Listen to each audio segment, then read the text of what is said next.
Well, hello, ladies and gentlemen, and welcome. We have made it to the grand finals for BTS Americas. Of course, powered by Squarespace and Company. We are at the pinnacle point. It is going to be Root Gaming going against champions of Sumsrift. I'm KotLGuy, and I'm going to be joined by none other than Maut. Maut, I'm not cutting any corners here. I want to get right to the action. But how are you feeling, my man? I'm excited. It's a full best of 5 today. No little best of 3s. We get to find out at the end of today what team's going to be walking away with about $4,500 and what team is going to get the second place $2,750. Yeah, I mean, this is very exciting. America at its best here with these two teams. I think a lot of people are confused as to how both Archon and Complexity didn't make it through the bracket. But these are two of the teams that I think people would have expected to get to the finals. Sumsrift coming through, as well as Root Gaming. Root Gaming have an amazing performance against Archon yesterday. Absolutely stunning. Sumsrift going to work the other day and having a fantastic series against Complexity. So there's a lot of picks here. Both teams very, very, very, very, very solid with their current lineups. I'm very excited to see where this leads, Dakota. And just to break down briefly the path of how these teams got to the grand finals, we cut again to the bracket. It was for Team Sumsrift. They knocked out Isurus going 2-0. Then they made their way to the Way 2 stack, knocked them down 2-0, and then was their toughest test. In the semifinals, they went up against Complexity. They managed to beat them down 2-1, and then here they are in the grand final. For Root Gaming, near the bottom side, they open up against eHug, taking them out 2-0, followed up with a 2-1 series against Team Unknown, and then they had their tough test, taking on Team Archon, but wasn't so tough. They ended up upsetting him 2-0 and earning their spot here in the finals. We witnessed that game just yesterday. And, well, here we are, opening up already. Root, get a hold of the Tusk here. Can't help but get a little bit of a little excited, Maut. Maybe a Techies could come. You really never know. And then for champions of Sumsrift, they get that Radiant Side Shadow Fiend and then the pesky Bounty Hunter as their number 2. Bounty Hunters, here we see, I think, first pick or first ban by a lot of teams. It was kind of, I think, you know, you go back to the Summit 3, and I think a lot of teams were trying it out, and teams are realizing, okay, we could actually do a lot of work with this hero, and then people started realizing, hey, listen, track, really good. I mean, you get that track, you get that level 6, all of a sudden you win a couple of team fights, and you have a pretty much insurmountable lead. Tusk on the other side, Tusk Naga, the classic offlane aggressive duo that we see. Nagasire with really good damage through Riptide, really good move speed. They have the lockdown, obviously, with Snowball, Ice Shards as well. The spam ability between these two heroes is ridiculous, and Tusk is just one of the easiest offlaners to play in the current meta, so it's not really a huge surprise that these heroes are picked up. The biggest surprise is probably Shadow Fiend, but that's not even that crazy because Brax is known for his SF play, and it's just a standard start, Dakota. There's not much else to say about it. Yeah, more than likely Moo is going to be taking reign of the Tusk. He was a little hard on himself in their matchup they had against Team Unknown. They did end up winning that series 2-1, as I said before, but wasn't really satisfied with his performance. Whereas yesterday, he ended up playing clockwork both games, did a phenomenal job, great setups, great laning phase. So I'm curious to see if he's able to shake off his previous, Tusk run and see if he can pull it out here, because it's certainly a hero that sets the tempo for the game. You always look to have Tusk make that big impact from the later portion of the early game into that mid-game period, so that it could be a bit flustering to your opponent here.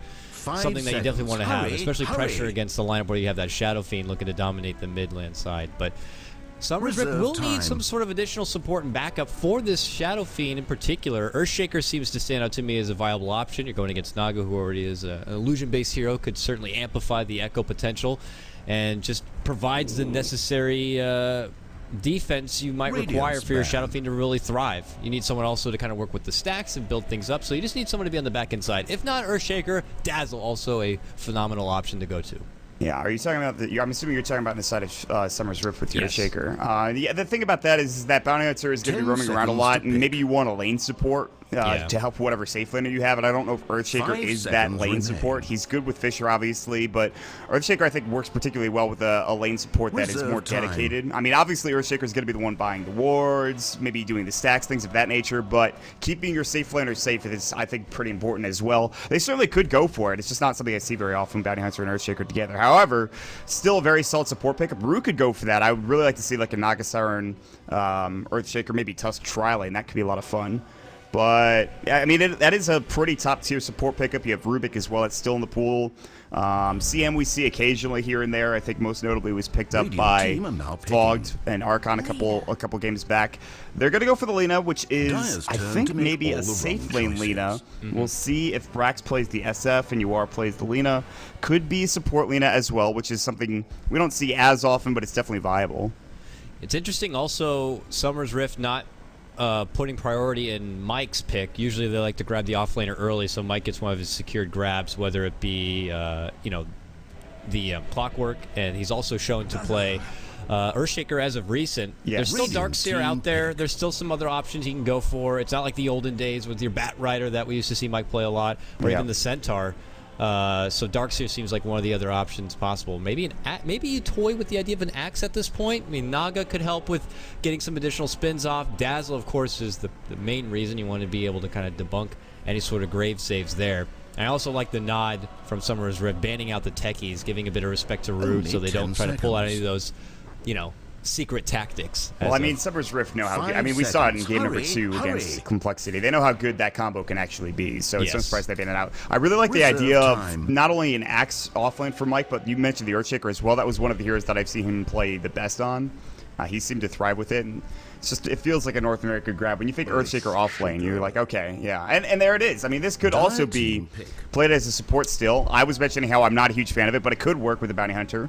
But I feel like it's more like, it's more than likely an offlane, and I think you're right about that. Definitely. It just seems to be Mike's new throw-in, take out the Bat, take out the Centaur, and he's throwing in Earthshaker into... not to call him out, more of a tinier hero pool that he likes to work with, but he's definitely shown that he has the patience for Earthshaker to set up those brilliant Echo Slams and kind of be the game changer when really shit hits the fan in some of these frickin' fights. So, 5 seconds as we move forward, a ban out on the Clinks is already done, but it's now back to Rude Gaming here for their second phase of picks.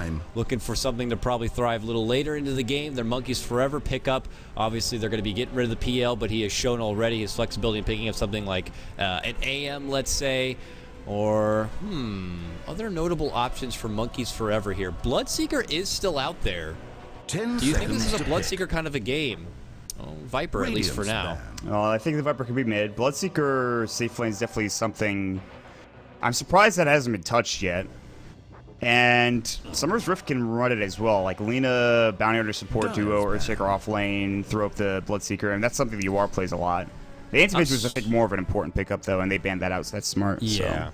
I'm surprised that they didn't go for, like, the classic TC Templar Assassin this game. They're on Dire's side. I feel like Templar Assassin matches up okay against Shadow Fiend. Yeah, it's not bad. So, and it's, I think it's strong now, too. I think it's one of those heroes that is seeing a lot of play. But Viper's also a lane dominator in his own right. You kind of feel dirty and disgusting for having to play the hero. You're really not showing off maybe the most elaborate skill set. You're no like Kobe Bryant looking to juke and do flashy plays. You're more that Tim Duncan who's just there to, he gets the job done. Nothing too crazy about it. Gets the dunk. Makes it look like an easy layup and then goes right to the other side of the court.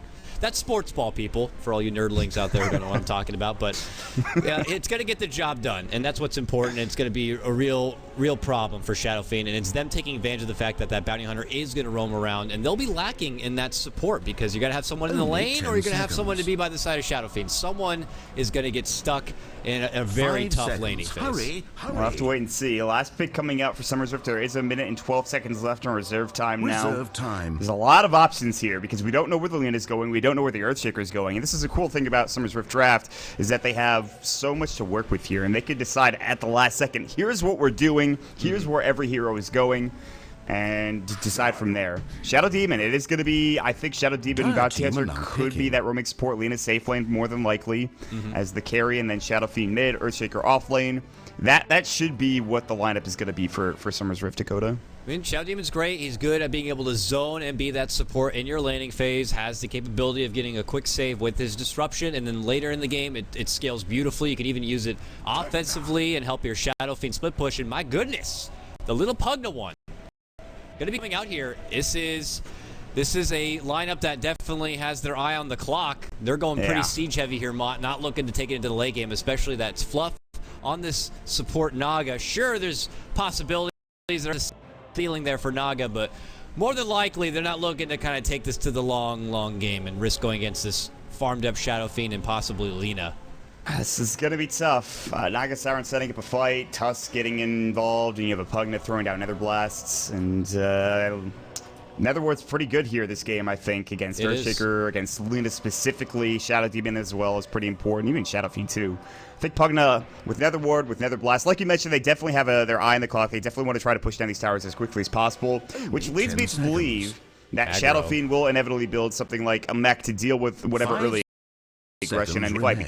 Shadow Fiend with an early mech, no matter what team he's against, if he hits some good raises, gets some good right click, they can definitely fight early, regardless of who's around him.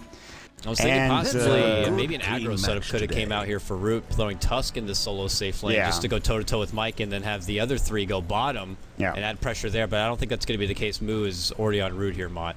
So, I think again, I do think aggro duel lanes are really good whenever you have a Tusk Naga, but Fluff's heading top for now. He could definitely go bottom still. He might just go and do some aggression with his team, rotate bottom, maybe try to secure the top rune spot first and foremost. It's not going to matter whether it's 2 versus 1 or 3 versus 1. Mike should still have a very rough time here. This is not an easy lane for him by any stretch. Yeah, when the lane develops, we'll have to see. For now, it's going to be a bit tricky. We've seen him before, though, get zoned back and bullied pretty hard, be stuck at like level 2 at, I feel like 6-7 minutes into the game, but somehow he finds a way to recover. We're going to see some early trades coming out. Demon looking to be a pest on his bounty hunter, but before the action really flies, let's go ahead and quickly lead off your roster introduction here. Over in the left corner, we're going to have Team Champions of Sumsrift. IX Mike going to be playing your off lane Earthshaker. We got Demon, of course, sponsored by Red Bull. He's going to be playing your pesky little bounty hunter. Along the bottom, we got Brax. He's going to be playing your Shadow Fiend. Thank you, Brax, for finally fixing your freaking name. Whitebeard is going to be playing your Shadow Demon. And certainly last but not least, the star child here, YS, a.k.a. Yawar. He's going to be playing your Lena. Top rune spot already. Root looking to be a bit aggressive here. Securing that bounty rune for TC to go mid. He'll be on that Viper. Heading towards the top lane, it is the defensive tri lane, and a potent one at that, with Monkey's Forever on the Pugna, that little green skull looking thing. I don't know what the hell that is. Fluff on the Naga Siren. Then we've got, of course, Fun.Indigo Child on the Dazzle. What a tag. And then down bottom, it's going to be Moo, fellow anime weeaboo watcher. He'll be playing the Tusk, and he's going to be going against, so far, a dual lane of Whitebeard and Yawar. As, of course, Demon on the Bounty Hunter. He's going to look to get something done here early on. He's got that Orb of Venom, obviously. They already have a Sentry down for TC, however, so Demon will try to come, throw the Sentry down, and eat it with the Tango more than likely. Love the preemptive Sentry here. TC has an idea of the pressure that could be coming his way, but Demon's already one step ahead. And yeah, he's like, I'm already going to be holding sentries. Our Shadow Demon went very selfless, built up the early courier, got the ward so that he could roam around and have enough money for not just the Orb of Venom, but those sentries as well, and to see it pay off already. TC not with the second sentry on hand here. Fluff nearby, has Dust, and he's going to help him try to zone back this lane a bit, putting a lot of emphasis on a very successful and thriving mid lane. Not going to be easy, though, going against your Shadow Fiend. He can always kind of step back, work with these stacks. If stacks are going to be made, that is the question mark, because Shadow Demon is committed to this bottom lane, and Demon is going to be roaming around on his Bounty Hunter. No one is really going to be left behind to do those stacks for Shadow Fiend.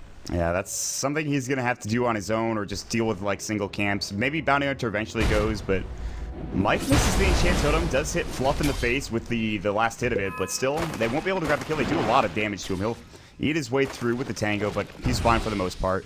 So again, this is standard Bounty Hunter play. Roam around, be aggressive, force a rotation towards mid. Now he rotates top. He's going to be aggressive here. This makes Mike a bit more comfortable and a bit more safe, so he can CS a bit more effectively.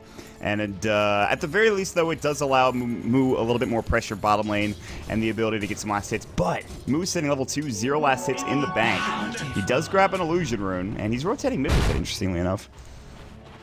And while we do have this moment of rotation here from Moo, I can't help but emphasize stuff we were talking about yesterday, Maut, with these teams, these like final 3 or 4 teams. It almost becomes hard to watch because I know both of us, we got a lot of friends out there that are playing, and you really want them to do well. And at least everyone's in the money right now. But it's really hard to say what's going to be breaking out. This is a full best of 5. No more little teaser best of 3s. There's always a potential for that full turnaround. But we'll have to see. A lot more passive play coming out. 2 minutes. Over past 2 minutes. Still no first blood yet. And you have a Tusk in the game too. Just very interesting how passive both teams are taking this already, Ma. A lot of discipline. I mean, they're looking for an opening for sure on Sumsrift, and they just can't find one yet. It's going to be even harder now that TC has that 1 point of corrosive skin. It's going to get harder as he levels that up. He's probably going to go like 2-1-2, and then next up the corrosive skin later on down the road. A lot of pressure on Mu there. He had to go into snowball, and he has no more regen, so he's going to have to take that long walk back to base. Yeah, tough off lane. This is just a 2-1-2, and he almost dies to it because of the combo. The classic combo, Disruption, Light Strike Array, top lane. Mike's not having much of a better time. He's getting at least some semblance of farm with 2 CS. He's got level 3 now. Trying to build towards that soul ring. You hit that soul ring, and boom, you start spamming off the creep wave, being able to get CS that way. So far, both offlaners kind of struggling. Mid lane, Brax is going to go ahead and jungle up for a bit. TC is going to start, I think, doing pretty well here. He won't be able to see us as fast as Brax, but they can go toe-to-toe, and TC will win that duel almost every time. He's nearly a level ahead now because he's been kind of persistent in staying in the lane while Brax had to step off and do a little bit of jungle action here. So he's going to get his fresh bottle ready to go. Continued harassment to keep Mike at bay here. Same goes for Mu. Mu does have the CS right near the tower, so he's going to get his level 3 with break of that catapult. And he's just going to go more into the shards here. Typical build that we've been running as of recent, going more into both Q and the W, not doing any sort of early level into the E. Demon's going to catch out TC, who was trying to go for the 4-minute rune. Makes it apparent here to Team Sumsrift that there is no ward vision at the top part of the river for Root Gaming. And TC continues to get some room to work with. And Mu he can't find anything bottom. He does have an Invis rune. I'm surprised he just didn't stay bottom and leech experience with it. He grabbed the rune. It looked like he was trying to make a rotation, make Demon or whoever was mid feel uncomfortable. Mike goes for the pull top. They have a clear ward scouting this out. Fluff is actually going to get a lot of this experience, which is nice. Him as well as Monkeys Forever. Fluff really needs to... He was doing pretty poorly in experience. He's up to level 3 now. Very passive game, as you've mentioned, but there's going to be timing here pretty soon where mech comes out either on one side or the other. You know, you get a couple level 6s, then we see something happen. Demon is going to stalk Mu down to that bottom rune spot. Demon's sitting at level 2, so I think he's the lowest level in the game currently, which is no surprise. It's to be expected as a bounty hunter. Mu's going to rotate through an observer ward, and obviously Demon's scouting him out, and Brax clearly knows what's up, so this is not a surprising rotation by any means. Creeps are also going to be pretty top lane. Pushed close to TC, but top, they're going to make their engagement. I'm like, this one will be successful. That's going to be first blood, and it's going to be going to Fun. Eventually, Mike just couldn't slip away from this. They made a full-fledged go at it. I'm sure Monkey's leading with a Decrepify. It's a long range, very nice slow. He's got level 3 into the blast. Huge damage to come out if comboed appropriately. And obviously with an ensnaring company, it's not too much effort. Mike just kind of goes out a little too far, and you are going to see your first blood about 5 minutes in. Yeah, I'm actually not surprised that happened. Fisher might have been a cooldown. He might have not have the mana for it. And that's really his only escape mechanism unless he hits a really good enchant totem, which is very hard because of the ranged heroes. It's very hard to use that spread out. So Mike is going to go down, and I think that was inevitable. One of these offlaners dying, and Mu might be next here as Demon's going to be stalking. The raise will come through. There's going to be the Janata coming in. He'll snowball and try to make his way out. He grabs the battery. It's actually Brax getting it. Soul catches up, and inevitably he will fall. It's of course Brax's Shadow Fiend. It does take some time, but offlaner for an offlaner start things off, Dakota. Yeah, exactly. Each side will lose their offlaner with a slight benefit to Root, obtaining that first blood bounty. And Monkeys Forever also. The nice thing for him is as he pushes forward, starts poking at that tower with those blasts. Big Viper siege strike damage. Just a step back mid. TC could be in trouble here. Demon inching forward. Not looking to strike right yet. Brax is still bottling up, needs the extra mana and health. Now they're going to make their commit and go. There's going to be one raise that will connect. Does have a long range and snipes it. Can he get the last hit? Oh, the orb! Not going to be enough. Looks to re-engage as he bottles up. Demon's in trouble. Demon goes down. Fluff even steps in with a nice dust. And now they look to go for Brax. Brax is in trouble here. He does get dropped. What a beautiful turnaround coming out for Root. TC steps back barely alive after that secondary raise. The company shows up and they get the counterfight. Corrosive Skin, good ability. He also popped the regen rune as the last right click, as the last raise was coming out. He was able to survive, then bottle up and turn. Good TP rotations. Root being on the ball there, excellently done. They didn't even bring Fun in with Grave, and that might have just made things even safer. But Demon will rotate top lane. Mike's going to walk up, Fisher's going to go, and they blow up that Pugna. He's squishy as all hell. It really is. He's very, very flimsy. Demon needs a lot of damage from the heal, but the thing is, you know, I was going to mention earlier, but then we got action on the bottom with Mu getting caught, but he did commit for the arcane boots on Pugna, and it does give him a big mana pull. One he already has a lot of. You know, Pugna has one of the best intel gains in the game, but he makes that even bigger with his arcane boots, because on the other side he's got like no strength, so he's very flimsy. Sometimes I even consider going power treads, at least a reliable bracer or something, because the boy is made of paper. Maut, 663 life. My goodness. He's very squishy. Level 6. Yeah. High CS in the game. And sometimes you'll see the mech for the Pugna as well, just that he can control his own, healing, and obviously the life drain helps that as well. Now the question is with the Viper as well as the Pugna, who goes for what? Hold that thought. TC grabs the haste rune. Brax needs to be able to TP. He does have Whitebeard coming in. They both might die. Disruption, TP from Whitebeard. He'll make it out. Brax as well. Demon's going to cover the retreat. Haste rune's still going. There's a lot of heroes here. Yuar even rotates in. He has his Light Strike Array at the ready, and TC will not die for that. There is a lot of rotations, though, just to make sure DC can't get a kill on any of those heroes. And Brax had Requiem. He almost could have pulled a Mushi moment there. Top, they're making it go on to Mike to get the Ensnare. Decrepify Blast. Only little bits of life drain coming out from Monkeys at the end. Mike is able to get himself to safety. Mid is dead! And Brax goes down at the same time mid lane. Committed dive, help from Demon. Or not help from Demon, sorry, but a move in from TC, and they're going to get the kill. Yeah, that's just... Brax is feeling like he could stand toe-to-toe with TC, and TC's like, I'm a Viper. I actually have 2 points in Nether Toxin, 2 points in Poison Tax. My Corrosive Skin is maxed. Good luck trying to fight me. Good luck even coming into lane.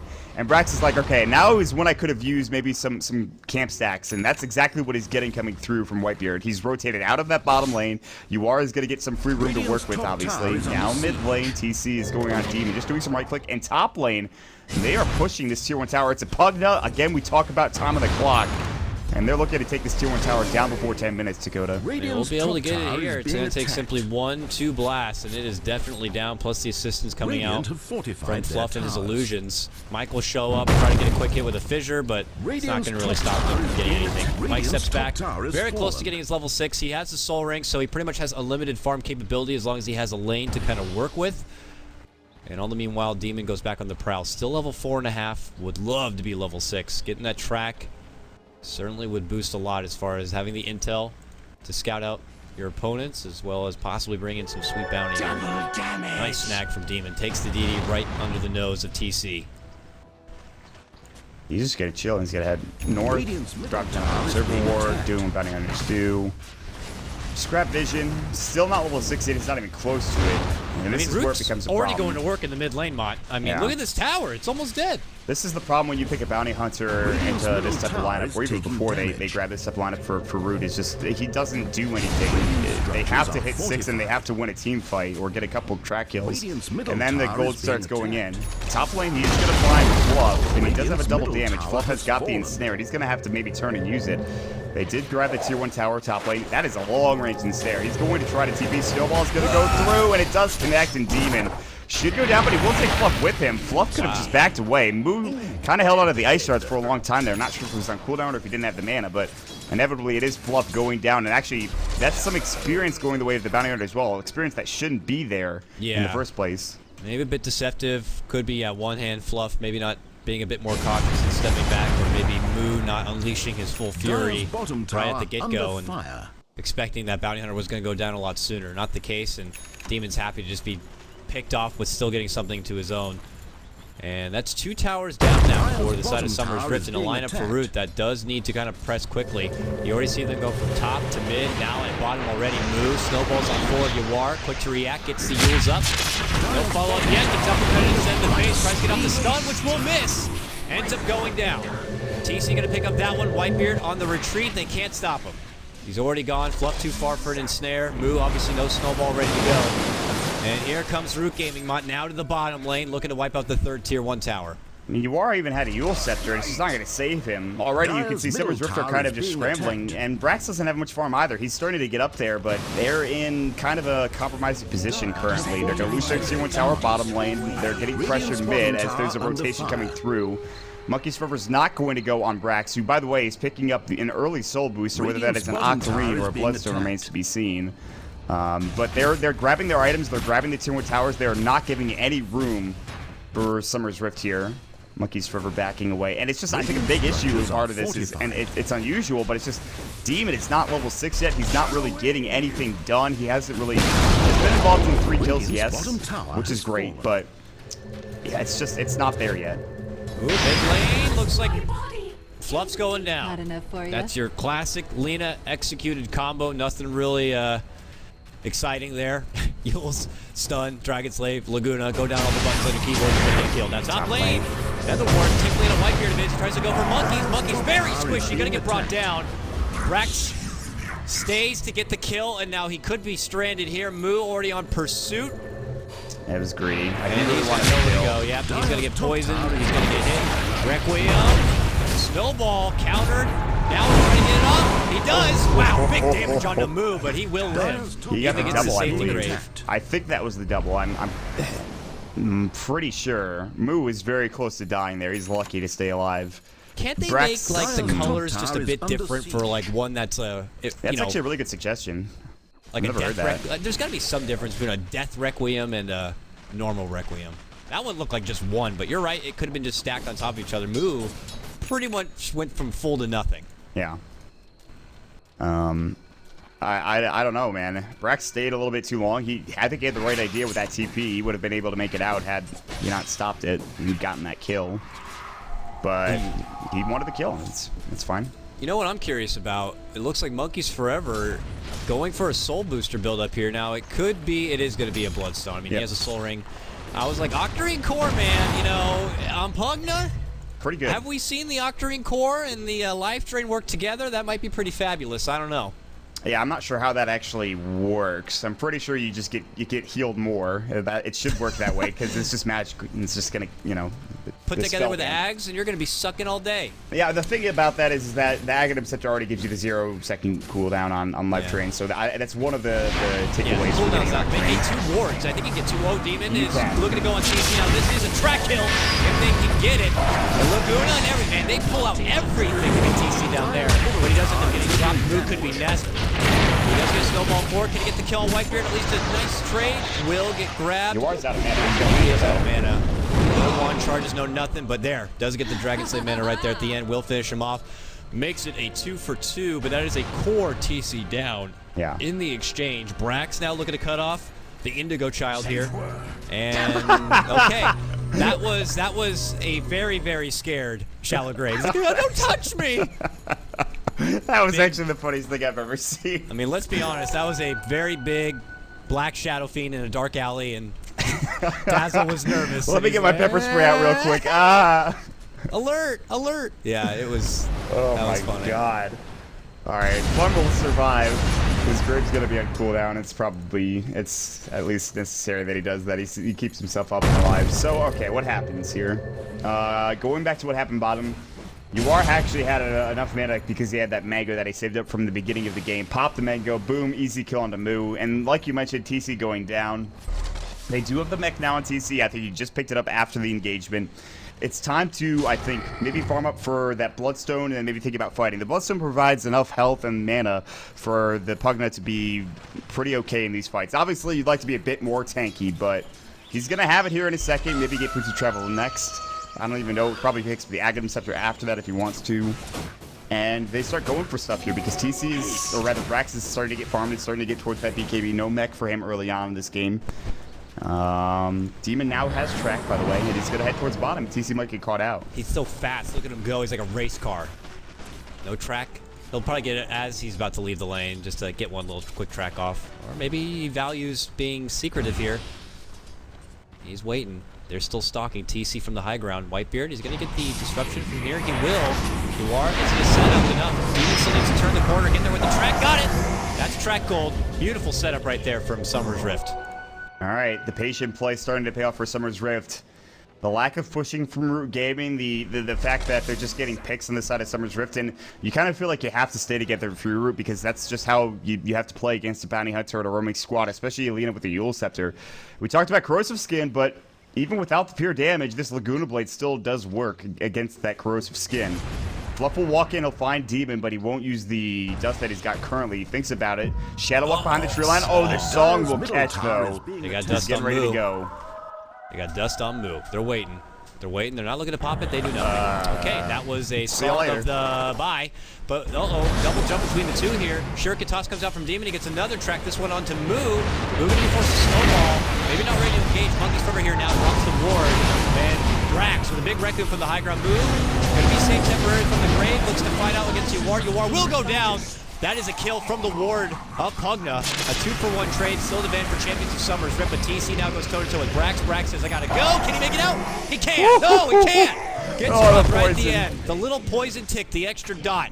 Going to be finishing him off, making it now a 2-for-2 split down the middle trade. Yawar, though, and Brax, both casualties in that skirmish, Maut. They only cost Moo and Fun for the side of Roots. Now Monkeys Forever going to charge down this mid lane. He's going to get easy 2 to 3 blasts on this tier 2 tower. From a purely statistical standpoint, I think Sumsrift get like 50 more gold than Root does, but it's way better for Root because they're able to turn this into a push. They grab 2 cores, the biggest one being Brax, although you are going down is certainly not a bad exchange either. And they have a really good push. They have TC up front. They have Monkeys Forever. There's another ward on the deck as well. They're going to keep dropping those blasts, and this tower should get chunked down here. They have a glyph. Maybe they wait for Brax. They might be able to deny this. They won't glyph for it. Okay, so that answers that question. So Monkeys Forever already sporting that Bloodstone, has that extra charge now. And it looks like he might be going for either the Pipe or the Glimmer King next. Values, you know, hey, maybe you can do your life drain plus Glimmer, you get away with a free life steal. It's a lot of damage if you're able to get away with it. Look at this. Ooh, beautiful stack, which they're going to be easily able to clean up here. Just quick work. And that's some economy lost now on the side of Champions of Summer's Rift. Here comes Root. They're going to continue to press the issue while they can. Now looking to put their attention on bottom.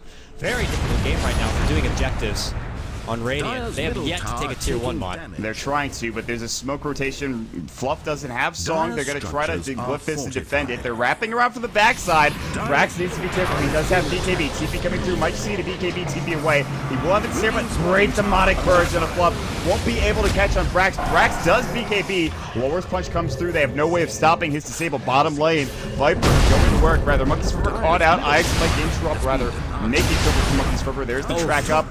Boom. Sure can toss Brax the kill. Can't just get away with a little simple self-decrepify. You're going to have Mike there, easily able to dish out some magic damage. The raises are there. Demon will be there to help out. He's just kind of caught out a little too far trying to split push and does pay the price, but Root did get one of their own in the mid lane.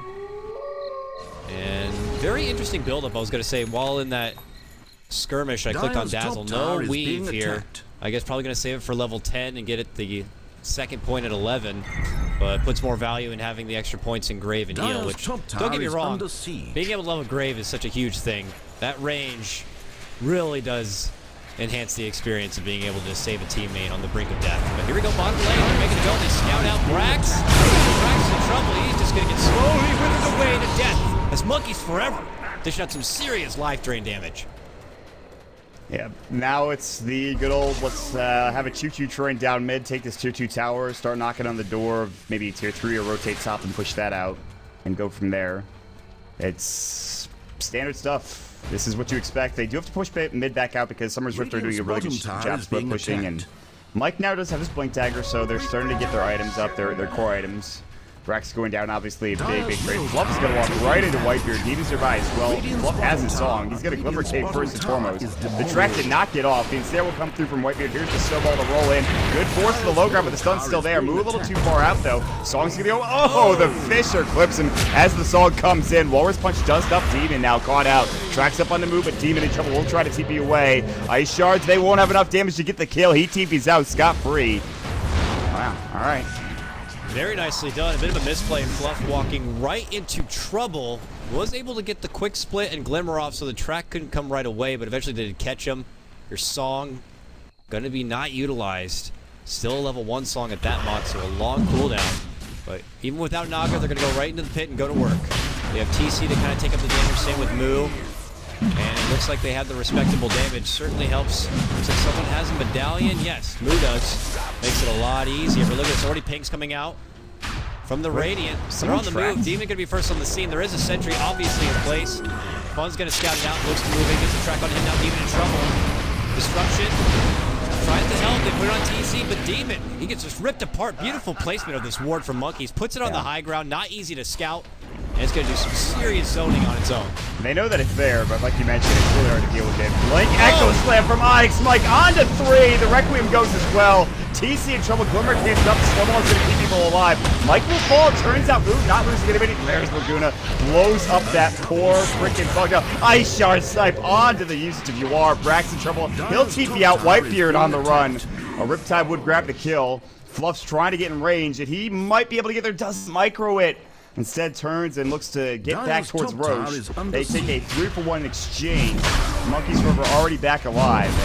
And great fight for Root Gaming after that huge Echo Slam. Yeah, that was a great lead-in from Sumsrift. Nice 3-man Echo, and then Brax kind of stepping up, but a beautiful counterplay. Moot gets a nice snowball off, able to step out. The Grave is there, and they survive. They do end up losing Monkeys, of course, under the heavy gunfire of Yawar and his Laguna, but I'm sure Root, overall, very happy at this point. Being able to secure the Aegis allows them to continue to put up the pressure here in a game where we're expecting them to kind of end it out sooner than later. Don't want to risk pressing this one past that 35-minute mark. Monkeys Forever, though. He's getting stalked right now. Demon on his back, has a DD. And you got to be careful, though. Able to have the secondary invis. If he didn't, that would have been an easy one-on-one for Monkeys Forever. Oh, they popped the dust, but he's already too far. Yeah, he was up on the high ground.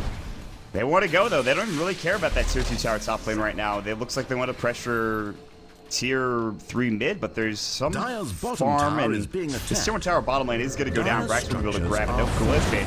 They want to delay his return to the action. Early disruption is going to start things out, though, on TC, and will Root stay here, Dakota? That's the big question. We'll see. They're getting as many blasts off as they can, so this tier 3 is actually almost already halfway dead. They glimmer up TC, more for the extra magic resistance as they're having him dangling in front. Their prize Aegis holder here. It's side pushed. Not sure if that came out from one side. Looks like Whitebeard was trying to push him in deeper, but ends up being a bit of a misplay. TC now potentially caught. A fissure, but a quick save from Fluff. The Song of the Siren to come out and allow his team to regroup. They still continue to engage. Monkeys Forever gets a new ward down in the back lines. Now the glyph going to be forced to be popped. Radiant. Monkeys moves in, one more blast. Almost dead. Here's going to get dropped. TC does get forced in this time, but he goes right for Whitebeard, who is going to get dropped. Oh, what a great fun. Keeping alive. They are getting pushed in. Brax is getting plenty of time to do this on his own. They've got to try to take a Rax here, otherwise it's going to be useless. Brax working on that tier 3 tower. They still have a glyph, by the way. They lost a tier 1. They can use that glyph if they so choose to. TC still has that Aegis. Sanj still up in the inventory. It looks like this will be a clear set of Rax now coming up for Root. They're hitting their timing, and they're going in as well. Moo was looking to zone them out with the Walrus Punch. He'll do so. Brax will take the tier 3. Now you need a TV back home if you're Root Gaming. They'll do just that. They're trying to find Fluff. They won't be able to grab the Fisher Sun. Requiem goes. Fluff is going to Glimmer Cape himself. They still have Glyph. Why are they not using it? Look at Brax. Brax is just muscled down Fluff. He is in the base, clearing out the racks. Use the Glyph. Okay, finally they used the Glyph. They're trying to get home. There are no TPs for Root. They have to run all the way back. Brax is finally going to get ensnared. He'll raise up, he'll BKB, but boom! He gets blown away. I'm not sure by what. That was a lot of damage coming through. Oh, man. Brax just kind of slipped one right behind Sumsrift back.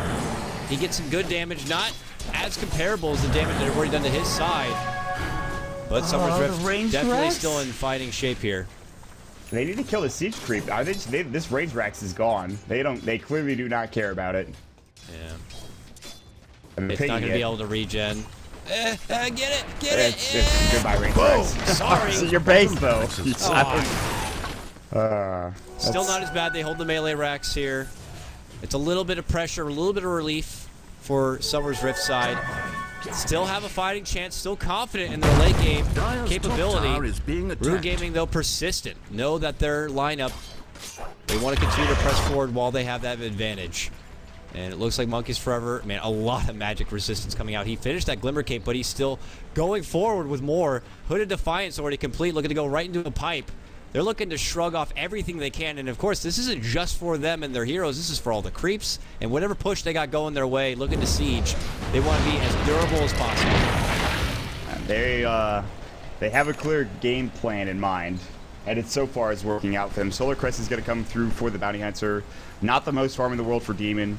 Not been his best game, but I don't think that's any fault of his own. He did exactly what a Bounty Hunter should do. It's just that the composition of Root's lineup didn't really allow him for much success early on in this game. Brax has a blink now as a BKB as Yasha, so he's got really good mobility. He's got some damage. But here's the push bottom lane. Good Fisher wall, but TC's just chewing at this tier 3 tower from behind the wall. The creeps antsy at getting towards that tier 3. Creep wave is going to get cleared up by Brax with a couple of raises. TC's still going to work. He still has that Aegis.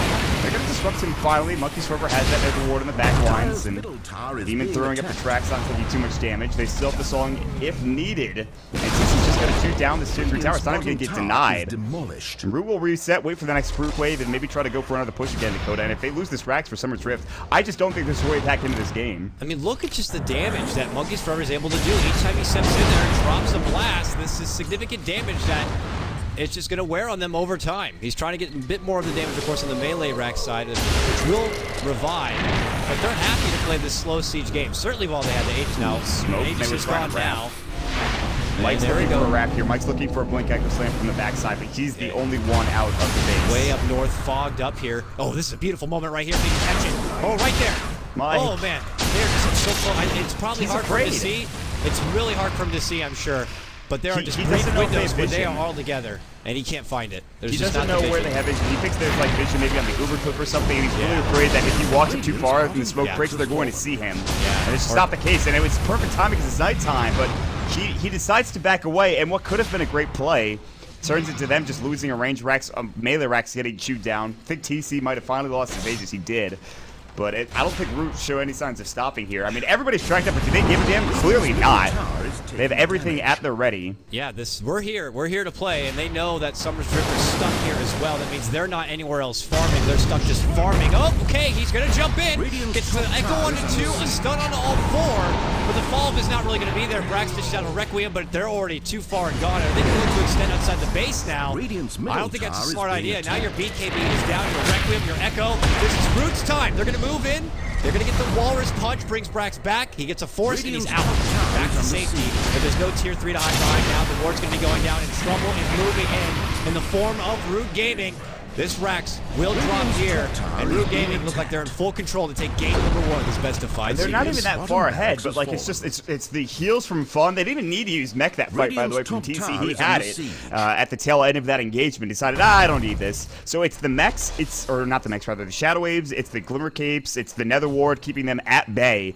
And they don't lose a single hero, and that's probably the best methodical push of a tier 3 and a Rax that I've seen in a long time, without really losing any sort of casualty. There's no sloppiness there. They did exactly what they needed to do. Mike even Echo Slammed and had a really great Fissure. And it's going to get even harder because TC's going to have an Aghanim Scepter here in about a couple hundred gold. And then you're just going to have Viper Strikes every 12 seconds up in your face. You're already dealing with enough damage as it is. More periodic damage coming through. And Sumsrift has to pretty much have a miracle team fight. The problem is that's going to be very hard with that Echo Slam for another 40 seconds. It's a lot of credit to Fluff, man. The shot caller, the drafter, the captain here for Root Gaming. One thing you can't forget is this is actually a run-back line. These two teams met the back end of Red Bull, and it was Sumsrift who kind of made it out on top here, but already Root Gaming in full form. Demon is caught in a corner. Do they even know this? Oh, that now does. They do. Wow. Boom. Quick snowball in the face.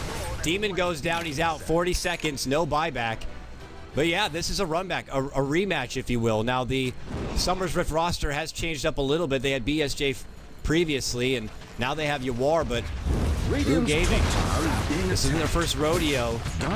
Let's see how much they care about this bottom Rax. They have tier 2s in mid and top, so the tier 3 mid and top will be safe. The Rax mid and top will, yeah, they clearly do not give a damn about this Rax in this bottom lane, and I think that's actually the right decision, because it's going to take time for Brax to TP back home. He doesn't even end up pitching it. Finally, the creeps will do so. But Root Gaming, if they, I mean, it's going to be over if they even take a single Rax here, or melee or range. I just don't see any way. Sumsrift have to hit the huge team, but they luckily have Echo Slam back up, and here it goes. Okay, good catch. Monkey Swerver could be pretty squishy. He's got the Grave save, and will make it back and away from trouble.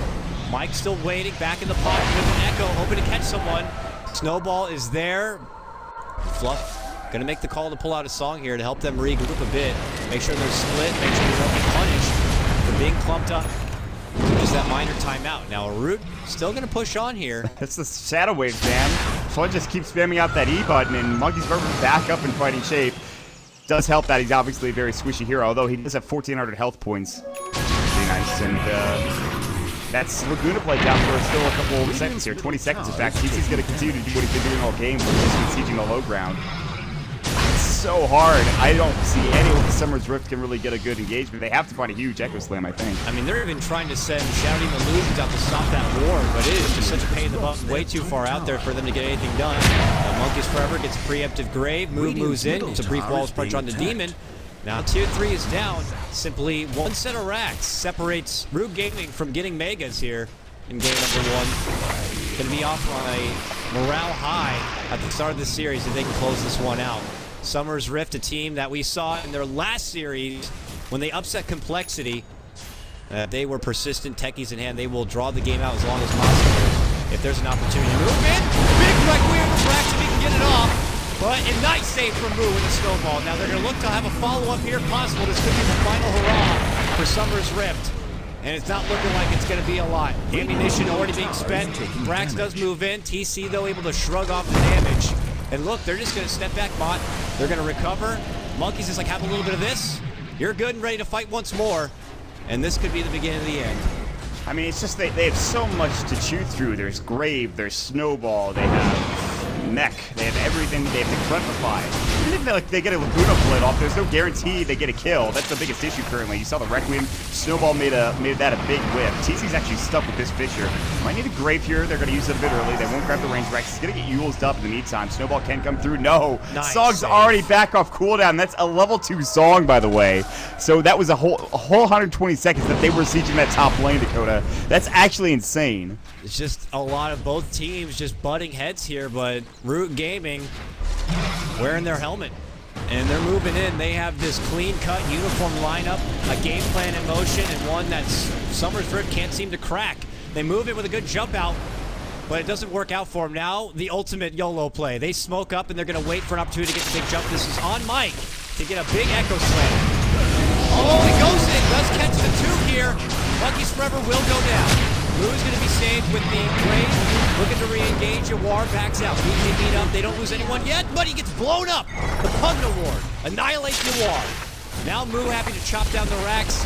It looks like this could be it, but that was the final effort for Summer's Rift, and they only end up walking away with 1. Yeah, I mean, it's just too much. If you kill the Pugna, it doesn't matter. TC's still fighting fit. He's really the biggest issue. He's that frontliner, the tanky frontliner. We talk about it so often. It's almost cliche, but TC pretty much won this game for them. Because obviously, besides, of course, the great team play they had. I mean, the synergy, the team play, the methodical push and pressure that was coming out from Root Gaming was...